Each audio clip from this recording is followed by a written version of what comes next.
Bismillahirrahmanirrahim. Assalamualaikum warahmatullahi wabarakatuh. Perkenalkan, nama saya Sari Wulan Oktaviandi. Saya dari jurusan Pendidikan Agama Islam dari semester 5 kelas B.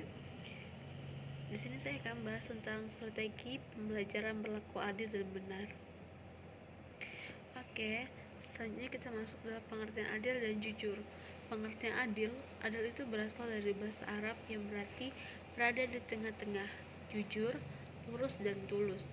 Secara terminologis, adil itu bermakna suatu sikap yang bebas dari diskriminasi, ketidakjujuran. Yang kedua adalah pengertian jujur. Dalam Kamus Besar Bahasa Indonesia itu dikatakan bahwa jujur itu berarti sikap yang lurus, hati, tidak berbohong, tidak curang dalam sebuah permainan. Sedangkan kejujuran sendiri itu diartikan sebagai sebuah bentuk ketulusan hati dari seseorang untuk bersikap atau berkata apa adanya. Adil dalam jujur dalam Al-Quran itu terdapat surat An-Nahl ayat 90 yang berbunyi, Innallaha ya'muru bil adli wal ihsani wa itazil qurba wa yanha 'anil fahsya'i wal munkar wal baghi ya'izukum la'allakum tadhakkarun.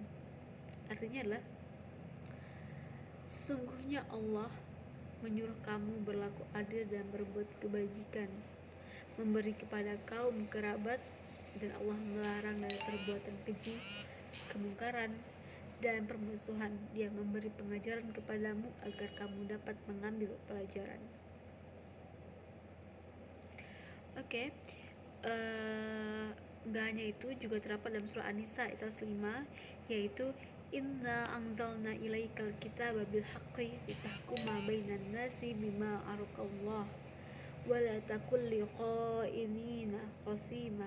Artinya adalah, sesungguhnya kami telah menurunkan kitab kepadamu dengan membawa kebenaran, supaya kamu mengadili antara manusia dengan apa yang telah Allah wahyukan kepadamu, dan janganlah kamu menjadi penantang atau orang-orang yang tidak bersalah karena membela orang yang khianat.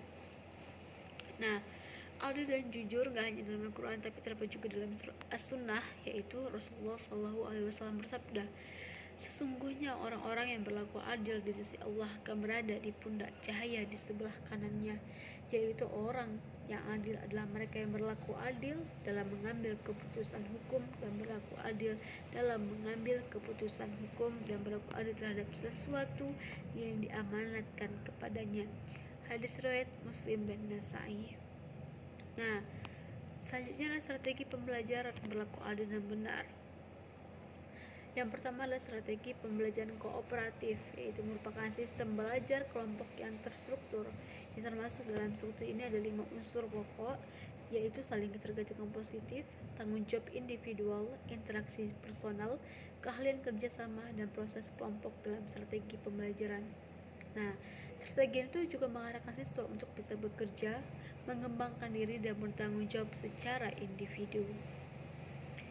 Nah, yang kedua ada strategi pembelajaran ekspositori, yaitu merupakan strategi pembelajaran yang menekankan kepada proses penyampaian materi secara verbal dari seorang guru kepada kelompok mahasiswa.